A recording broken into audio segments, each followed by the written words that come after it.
Pakistan Tehreek-e-Insaf PTI ने वफाकी काबीना के 4 अप्रैल को होने वाले इजलास की मुसद्दका तफसीलात की फराहमी के लिए खत लिख दिया।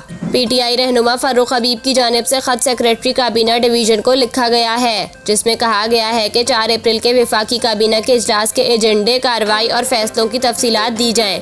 सेक्रेटरी काबीना डिवीजन को लिखे गए खत में कहा गया है, चीफ जस्टिस पाकिस्तान की सरबराही में 3 रुकनी बेंच ने 4 अप्रैल को आईनी दरख्वास्त नंबर 5/2023 पर अपना फैसला सुनाया। मालूम हुआ है कि वफाकी हुकूमत ने सुप्रीम कोर्ट का फैसला मुस्तरद किया है। फारूक हबीब ने लिखा, इत्तलात तक रसाई के कानून के तहत तमाम मुसद्दका तफसीलात फराहम की जाएं। दस्तूर का आर्टिकल A-19 शहरियों को मुसद्दका मालूमात तक रसाई का बुनियादी हक फराहम करता है।